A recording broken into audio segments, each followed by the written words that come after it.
Didn't have school today because all this snow.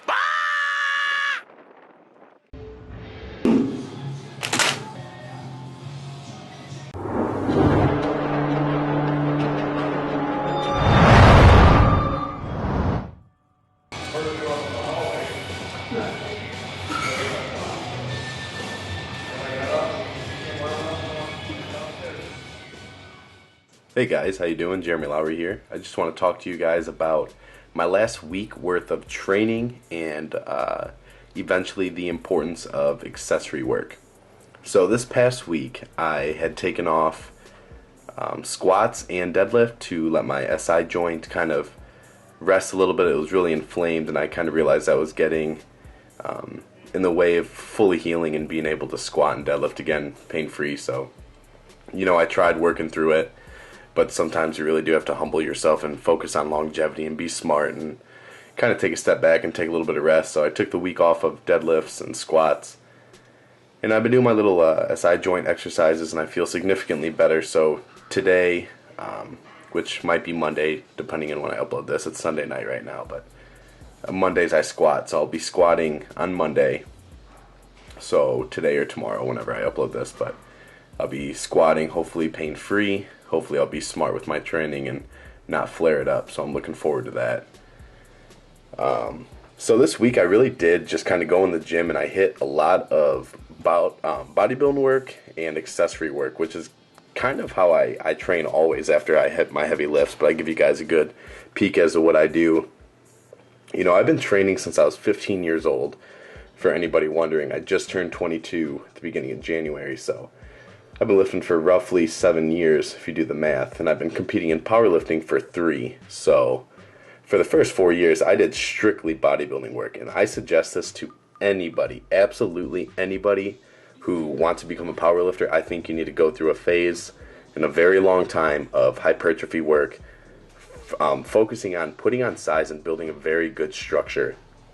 I feel like when a lot of people jump into powerlifting right away, it's an easy way out. It's a lazy excuse to kind of look like shit and be strong, and I think that's not the way it should be. I think you should have to build a strong foundation, and you should build strong muscles and tendons and stuff through hypertrophy work, and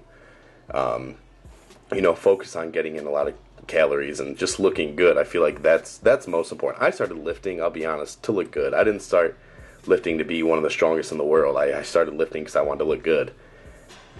So, I think a lot of people lose sight of the main reason why anybody should start lifting in the first place, which I would like to think would be to look good. So, a lot of people jump straight into powerlifting, and when they do that, they're not really familiar with, programming all that much. So, what they'll do is they'll hit, their heavy squats or their heavy deadlifts and bench, and they'll just go home and not do any accessory work. Well, I think accessory work is very, very, very important. I remember talking to Ed Cohn not too long ago, and he was telling me, he said you have to build, he referred to it as a house. He said you have to build a strong foundation to a house before you can start adding floors. And you have to build a strong foundation to your body before you can start pushing it to extreme levels and taking your lifts to different heights. You have to have that solid base. You have to have strong muscles, a strong structure, and strong tendons for that. And, a lot of people don't understand that this takes time. Lifting takes time. It really, really does. So if you're not patient and you want things now, lifting is not for you. It is absolutely 100% not for you. Go, I don't know, pick up knitting or crochet or something. I really don't know, because lifting just isn't for you. It's not a right now type of sport. I mean, there's people who are at the top of their game in powerlifting and they're in their 30s. I'm lucky to have gotten into lifting when I was 15, so I'm very fortunate for that. But there's people who have been around this game for a long, long, long time, and to think that you can just get in this powerlifting and succeed you're naive. You're very, very naive. And if that's how you feel, I'm sorry. It's a reality check. It doesn't work that way.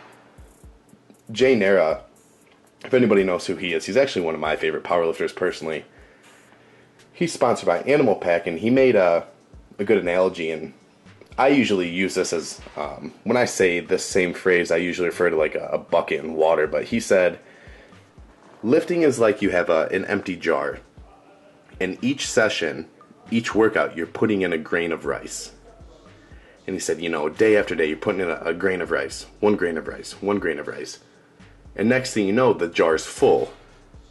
And that doesn't happen overnight. You don't put a single grain in rice in there and fill the jar. It's repetition, it's consistency, it's time. It really is. It's time and it's consistency. You can't get strong, powerlifting for a month, taking a break for 3 months, and then going back to it. I know too many people that fall in and out of the gym. You'll see them in good shape, and the next time you see them, unfortunately, they're fat and they're out of shape, and then everything they say is what ifs, or I wish I would have done this, I wish I would have done that, or I used to be this strong, oh man, I hate benching right now because I used to bench this much. It's just like, you know what, shove it up your ass, because I don't care. To be honest, I don't care, because this is about consistency. It's about longevity. You can't take breaks. There's no time off. There's really no time off. And if you think, you can kind of get by with half-assing your lifting and be somewhat successful at it, you can't. You really, really can't. So, I get a little frustrated, and it's just like people on Instagram. I'm a very personal guy. If you were to message me on Facebook, Instagram, I'm going to reply, And people all the time message me on Instagram, and it's very, it's very flattering that someone would come to me for advice about lifting, but a question I get all the time is, hey Jeremy, I'm 16 years old, my bench is this much, my squat's this much, my deadlift's this much, what's your advice? I want to be one of the strongest, or I want to break a record at my upcoming meet. And I'm not going to rant about federation records, that's totally another video, but I say the same thing to everybody who says, Jeremy, what's some advice? I say it's consistency. I said, make sure you're eating, make sure you're sleeping, and be consistent. Be relentless and be persistent in your goals and your dreams, because that is really what it comes down to, is just consistency. But back to the original topic of accessory work, is you have to take that time and put that time in to really build a strong foundation and build a strong, muscular, dense body. You really do. You need that frame to support all the weight you want to lift. And so a lot of people really neglect that accessory work. So if you guys are neglecting it, I highly, highly, highly suggest you get after it. But you'll see in this video, I wrote down on my phone. Okay. In this video I did lat pull downs. I showed the 3 sets of 12 working sets, but before that I did 3 by 20. I did 1 arm rows, 3 sets of 10, really rowing towards the hip using the lat. Cable pullovers, 3 sets of 12. Low pulley rows, 3 sets of 12 to 15 rep range. I do these with 2 long handles so I can really get a stretch and a squeeze. Real lightweight, and you'll see in this video I'm not moving around the most weight, I'm just getting a good squeeze. Then I did the lat pull down with the V-bar, 3 by 12, shrugs, 3 sets 25. Then I did barbell curls, dumbbell curls, cable curls, both 3 sets, 10 to 15 rep range. So that was that. So like I said, guys, this week I'm back to heavy lifting. Oh yeah, actually so it's Friday. Friday I was supposed to do my bench accessory day. I had to move it up a few days because I had to go visit Northern Illinois University. And it's Illinois, not Illinois. For all you hillbillies out there, there's no S. But I had to visit Northern Illinois University, and so I had to get in my session. And I was going to do my wide grip accessory like usual, but my pec was real tight. Just from the high volume all week, I was real sore.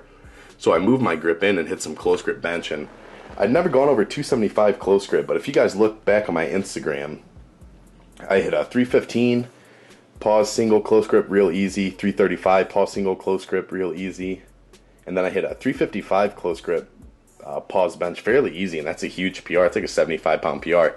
So I'm going to push that to hit about 365 hopefully in the near future. I really enjoyed that. So like I said, guys, this week I'm back to heavy lifting. I should have some better footage. Thank you guys for watching and listening to my little rant on accessory work and consistency and time. And like I said, guys, it really is. It's consistency, it's constant effort, and it's about longevity. That's what gets you places. So subscribe, guys. Follow my Instagram, JERAMEYTL. There's always a link down in the description. Stay tuned for more videos this week. See you guys.